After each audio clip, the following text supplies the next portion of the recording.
Bahwa Anda mengatakan Pak mati itu sakit. Apa yang Anda rasakan waktu itu? Rasa dada sesak, itu sakitnya tuh seperti ditusuk pedang, terus seperti kulit binatang Dikuliti gitu? dikuliti hidup-hidup.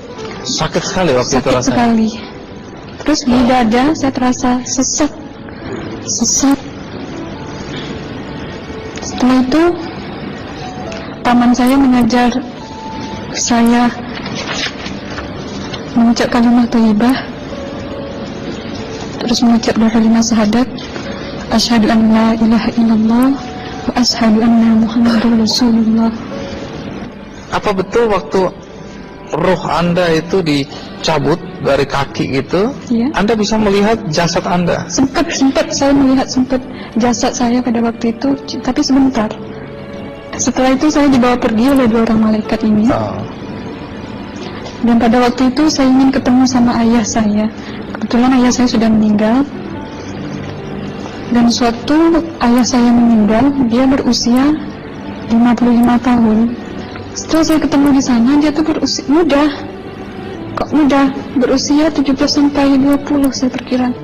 Anda sempat ngobrol dengan ayah? Sempat. Apa yang Anda sampaikan? Waktu itu ayah nangis. Ayah saya bilang, kenapa kamu kesini nak? Pulanglah, di rumah tidak ada orang. Kasihan lihat ibumu dan adik-adikmu.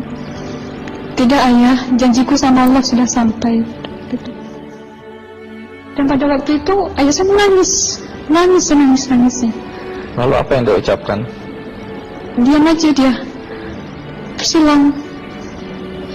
Kembali ke malaikat tadi, bentuk yang Anda lihat seperti apa malaikat ini?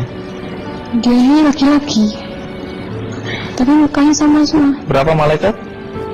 Dua. Iya. Fisiknya seperti apa?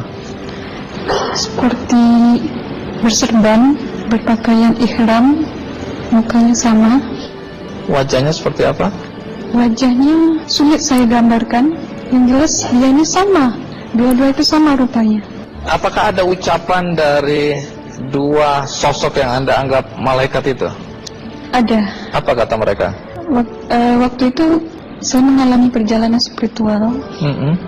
Saya disoal oleh malaikat itu dengan sebutan Ma ayyutuka, siapa Tuhanmu? Tanya. Waktu itu roh saya menjawab, Tuhanku adalah Allah. Siapa pemimpinmu? Pemimpinku adalah Nabi Muhammad Sallallahu Alaihi Wasallam. Mana kiblatmu? Kiblatku adalah Ka'bah. Siapa kedua orang tuamu? Pemimpinmu? Pemimpinku adalah Nabi Muhammad Sallallahu Alaihi Wasallam. Mana kiblatmu? Kiblatku adalah Ka'bah. Siapa kedua orang tuamu? Siapa saudara maramu?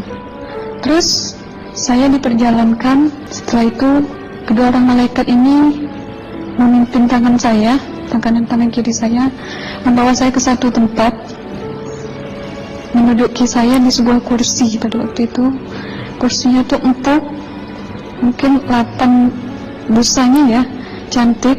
Terus di sana saya duduk di sebelah kanan saya ada tiba-tiba berwujud seorang perempuan. Dia mengaku amal. Kamu siapa? Kata saya. Aku adalah amalmu semasa kamu hidup di atas dunia. Dan selama kamu di sini, saya akan menemanimu sampai yaumul akhir, itu katanya. Dan pada waktu itu saya melihat perempuan-perempuan solehah berpakaian muslimah, berkerudung, mencium pipi kanan, pipi kiri. Mungkin salam perkenalan pertama waktu menduduki di situ. Setelah itu saya dihijrahkan lagi, dibawa oleh dua orang malaikat ini lagi, melihat dosa-dosa besar ya. Di sana saya diperlihatkan ada seorang laki-laki memikul besi di bahunya. Saya perkirakan besi itu mungkin beratnya tuh berton kali ya. Berat sekali ya. Berat sekali. Terus dia berjalan nggak sampai ke tujuannya. Berlumuran darah nanah, baunya na'udzubillah misalnya. Bajunya tuh sobek-sobek. Waktu itu roh saya disaksikan oleh Amal. Saya tanya kepada Amal, roh tanya sama Amal, wahai amalku, dosa apakah yang manusia ini lakukan sewaktu ia hidup di atas dunia? Amal menjawab pada waktu itu, sewaktu manusia ini di atas dunia, dia ini adalah menyantet orang, menemuh orang, sehingga dia berjalan nggak sampai yaumul akhir katanya. Yang kedua, saya melihat ada seorang laki-laki saling bunuh-membunuh. Sebentar kayak gitu lagi. Sewaktu manusia ini hidup di atas dunia, dia adalah seorang pembunuh, hingga dia tidak mau bertanggung jawab terhadap orang yang dibunuhnya.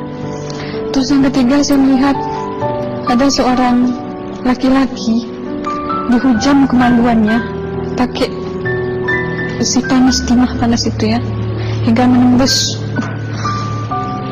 Waktu itu roh bilang sama amal, wahai amalku, dosa apakah yang manusia ini hidup di atas dunia? Amal waktu itu menjawab, suatu manusia ini hidup di atas dunia, manusia ini adalah seorang perzina. Setelah itu saya melihat ada seorang laki, hingga dia tidak mau bertanggung jawab terhadap orang yang dibunuhnya. Terus yang ketiga, saya melihat ada seorang laki-laki dihujam kemaluannya pakai besi panas, timah panas itu ya, hingga menembus. Waktu itu roh bilang sama amal, wahai amalku, dosa apakah yang manusia ini hidup di atas dunia? Amal waktu itu menjawab, suatu manusia ini hidup di atas dunia, manusia ini adalah seorang perzina. Setelah itu saya melihat ada seorang laki-laki disebati oleh rotan. Rotannya itu menyebati kulitnya tuh hingga lepas daging sama kulitnya. Itu amal menjawab, suatu manusia ini hidup di atas dunia, dia ini tidak pernah sholat Islam, hingga waktu matinya pun dia tidak mengucap 2 kalimat syahadat. Dan pada waktu itu roh sama amal sempat menghafiz Quran pada waktu itu dengan harapan supaya orang manusia yang Allah siksakan ini bisa terampuni dosanya. Jadi masih sempat waktu itu ya? Iya, roh sama amal yang menghafiz Quran, bertahzim, bersalawat, baca ayat 1000 dinar, membaca yasin. Tapi sayang, bahkan tambah banyak Allah tidak mengampuni dosa-dosa mereka, sayangnya. Setelah itu, akhirnya yang terakhir kali berzikir. Zikir saya pada waktu itu, subhanallah, walhamdulillah, wa la ilaha illallah, wallahu akbar, la haula wa la quwwata illa billahil aliyyil azim. Sekuat-kuatnya nada saya berteriak, tiba-tiba saya merasakan detik jantung ya. Waktu itu mungkin paman saya yang menyaksikan. Itu saya koma. Disitulah saudara Anda kembali ke jasad ya? Iya, benar. Jadi banyak sekali Anda menyaksikan kejadian-kejadian di alam sana ya. Nah, menarik karena waktu kami menghubungin Mbak Aslina, pada dasarnya Mbak Aslina keberatan menceritakan kembali kisahnya. Tapi kalau toh akhirnya Anda mau sampai di sini dan Anda sudah bercerita, apa harapan Anda pada orang-orang yang mendengarkan kisah ini? Ya, harapan saya pertama, ya lebih banyak menyambut puasa ya, lebih banyak mendekat diri aja sama Allah, perbanyakkan amalan soleh, perbanyakkan zikir, perbanyakkan sholawat, baca Quran, dan sebagainya. Itu harapan Anda ya? Iya. Baik, terima kasih Mbak Aslina ya, sudah datang dari Bengkalis untuk menceritakan kisah ini.